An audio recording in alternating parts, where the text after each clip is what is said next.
Hi, so today I'm going to create a quick little project in this software called BORIS, which we use to observe behaviour and log events that occur when we're watching animals or humans or whatever we're observing. So I'm going to go to File, New Project, and I'm going to give it the name Example. And it's got today's date, and I'm going to put a description in just so I can remember what it is in the future. Example for research methods class. Example project for research methods class. So my whole project will have a name, and then within that project I'll have separate observations where I import a video, watch it, log what happens in it, and then I can export and play with the data. So for my ethogram, this is where you put in the types of behaviours that you're going to observe. So I'm going to add one. It's going to be, so there's a few different types of behaviours you can have in here. So first of all, I'm going to put in what key I'm going to choose. So my video is of cats playing on iPads. So I'm going to have T for touch, iPad, cat touch. The cat touches, iPad. And if I wanted, I could have modifiers. So I'd add another list in here, and my modifiers could be things like locations where behaviours occur. It's this type of event. If I double click on behaviour type, there's two different types of events you can really have when you log a behaviour by pressing a button. You can have a point event, which no time is measured, merely the press of a button, occurred at a particular time. Or you can have a state event where you say, this behaviour has started, and then a bit later on, this behaviour has stopped, and you can measure how long that behaviour takes. I'm just going to use point events today. I'm not interested in timing how long it takes a cat to touch an iPad. What I want to see is just how often they do it when they're playing with an iPad. So I'm going to go OK. And then let me think. I want to add some subjects. So my hypothesis today might be that two cats interact with the iPad in different ways. So I've got two cats. I've got Winnie, so I'll assign the key W to Winnie, and I've got Sweep, who's a smaller cat. So I'll put big old cat and Sweep, small young cat. And independent variables. So if you're doing a number of observations, you might want to note things like the weather, anything else that might have occurred on a particular day. I don't have anything to log for this video. It's very straightforward, but if you're doing lots and lots of observations of different videos, you might want to put in things like the day that the video was filmed, the weather, or that sort of thing. Observations, if I'd started recording from a video, it would be here. Behaviour coding map, I don't think I need today, and converters I don't think I need. So, and you can also change the time format from seconds to hours, minutes, seconds and milliseconds. So if I click OK,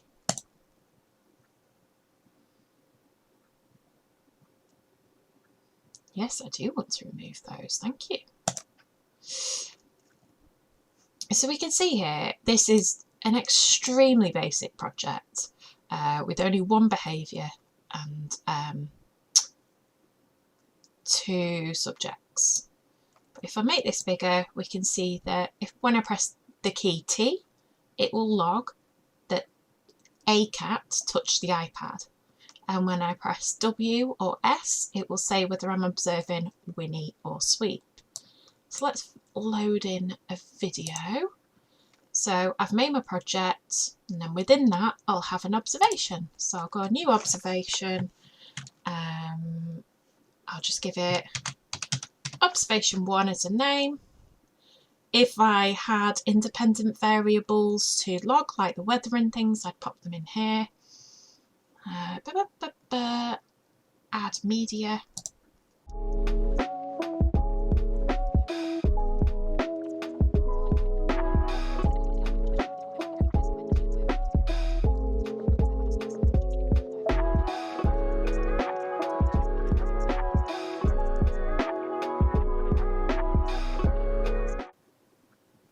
Okay, so I'm going to make another observation called observation 2, and in this one I'm going to add the correct media from my hard disk. And I will find that. Here. Okay, so I've added my media. Attempt number 2 with the right video. Let's start. This looks more like it. So now I will just skip into my video and I can see Winnie there near the iPad and she's having a play. Usually what I would do before I start observing, I've seen this video 1,000 times, but I would play it a little bit to see what happens. So that's Sweet, who's mostly white. You can see lots of taps on the iPad. And you might get that noise. He's playing out my speakers. This is the version with the noise still intact. So when I squeak, I know that they touch the mouse on the iPad. We've got a carpet clean here, so I'll clean that in as well. So I've got various controls here. I can speed up the playback, and we can see how fast it's playing back here. It's 2.6 times speed. So perhaps if they fell asleep for a long time, or were out of sight for a long time, I'd use that. I can slow it down again, or I press equal to bring it back to 1 time playback speed. I can of course use the fast forward and forward buttons, and I can press pause. And if I look at the playback menu, there's really useful things in here too. All the same things really. So if I go back to the start of the video, where I want to start my observations, I have the cat Sweep here. So I could type S for Sweep, and you'll see here it says that I'm observing Sweep. And if I play the video, pressing the space bar, tap, tap, tap. Oh, heck, I pressed tap too fast. Let's go back again and play it slower. So I'll play this at half speed now, because I know Sweep's going to touch it a lot.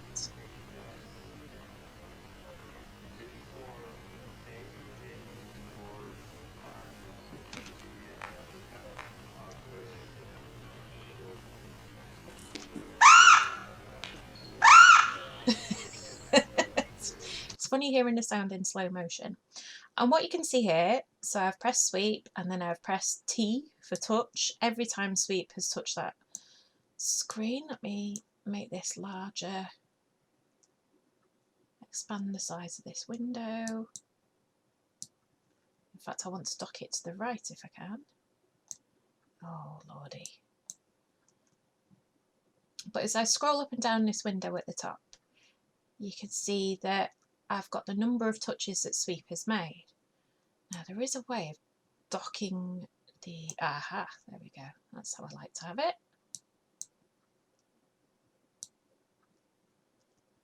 So I don't mind the size of the video. Sometimes, you know, you can move these around and dock them how you'd like them. These little windows in here. You can also, let me think, subcoding pad. So if I had lots of behaviours, I could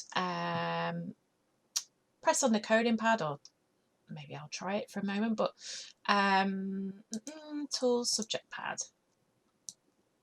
So we can see here, if it'll let me move it around, that I can click on Winnie or Sweep whenever one appears. It makes like this little button pad for me.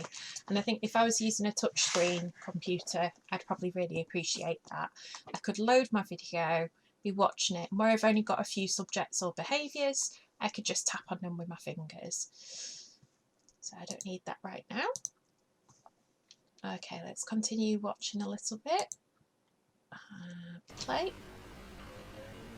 Sweep has left the building. Get back to normal speed.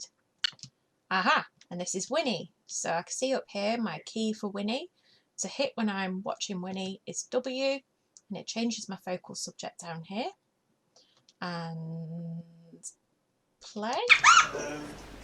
So yeah, if you can bring your scene, that would be great. Hold I mean, we've got a carpet clean here, so I'll send that in as well. But it's one or two nasty stains which I think need to. She's so fast that I can't get them all in. Okay, it's still Winnie, touch. She's just kind of sat on it now. I'm not going to count that as taps.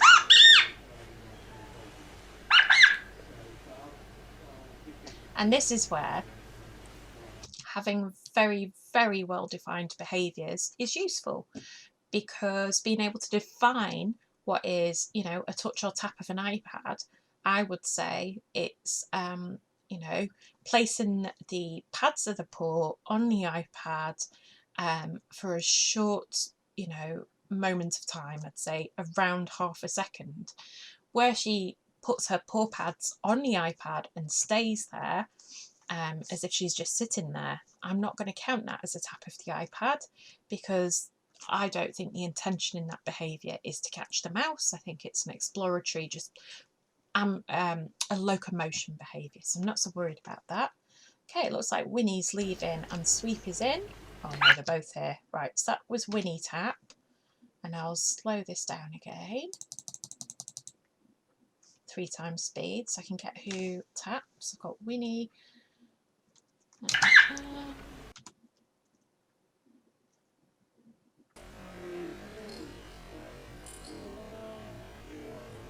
Oh, Sweep's the game anyway. Winnie tapped. Winnie tapped.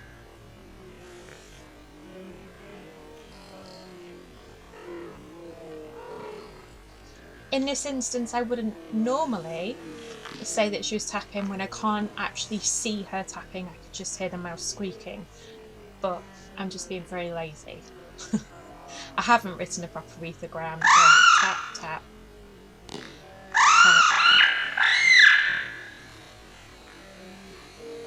Now I haven't included an ethogram. What to do if she taps her nose to the screen, or indeed if she resets the iPad, which she does eventually do. There we go, yeah.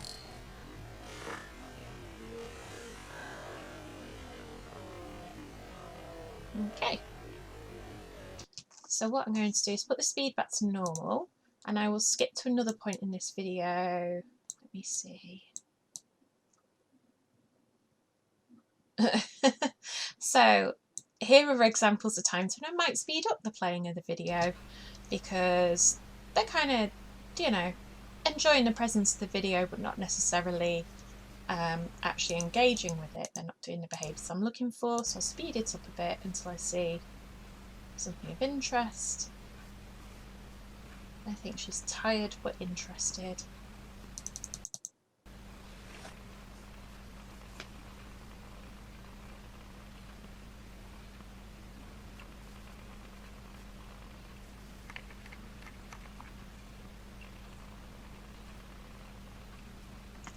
So this is another nice thing about using video recorded behaviour footage, is that I'm not standing in the rain or the cold or in a stranger's, you know, a participant's house or anything observing their cat.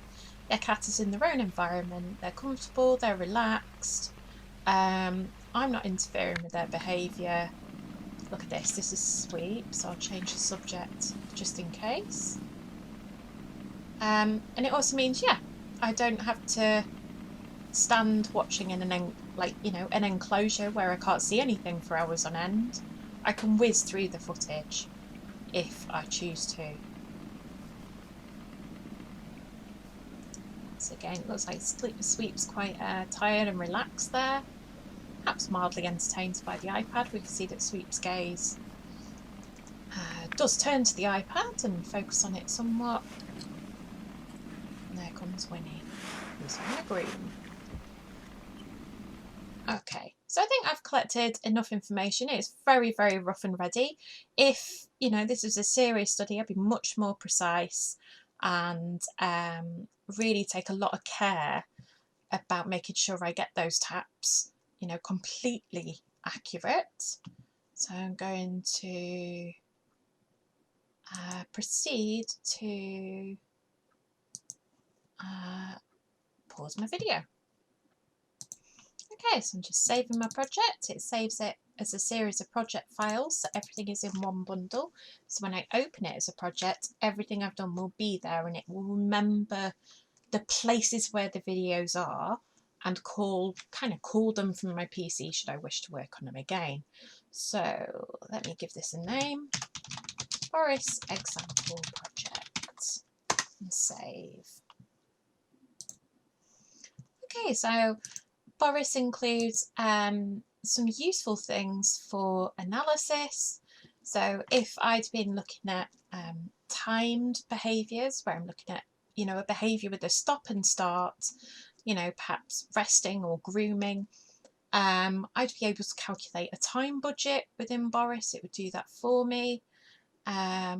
Let me see if I can get a plot of the events that have occurred. So observation 2 is this one. I will choose it and have a look.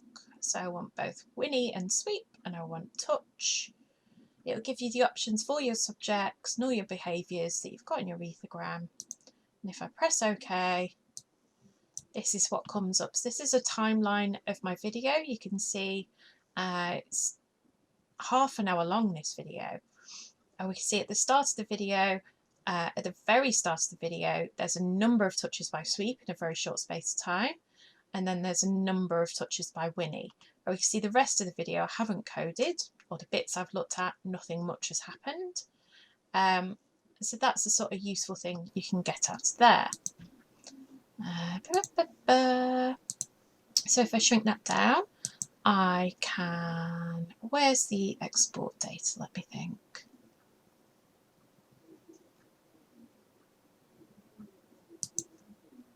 Pause. Okay, I had a quick Google to remember how to export data. I've not used this for a year. So if I go to observations, should be in here somewhere, export events. And I'm just happy with a table of events. And I only want for observation 2 because of course I didn't do anything in observation 1. Oh, heck, no, you mad. No, right, just this one please. And select OK, and it will ask me exactly which behaviours and subjects I want to export, and I will say all of that. And then it would ask me how I want to save it. So I'm going to go with tab separated values because that's good for R. BORIS example data. And save. Okie doke. Okay, so I wanted to have a look at my data in Excel so I can see what it looks like. I've gone to the location where it's saved, and as it's saved as a text file, it doesn't automatically want to open in Excel. So I've opened Excel and I've said open a file, and I would say all file types in this location, and I can see BORIS example data.tsv. And it's going to ask me some information about how I want to open it, and it's tab delimited. This looks about right. Next, general, and finish. Here we go. So I'll close the files I do not need for now. Okay, so in this file it would need a bit of tidying up before I get it into Excel. The file that when you open a spreadsheet generated by BORIS, it will have the observation ID here, which is the date and time performed, 7 o'clock on a Friday night. Don't say I'm not dedicated. Any independent variables would, you know, like weather or anything that I've put into the observation would be here. And then here we have the times that things happened while I was watching this video. So we can see that at 7 seconds, Sweet touched the iPad. At 10.08 seconds, Sweet touched the iPad. 25.08 seconds, Winnie touched the iPad.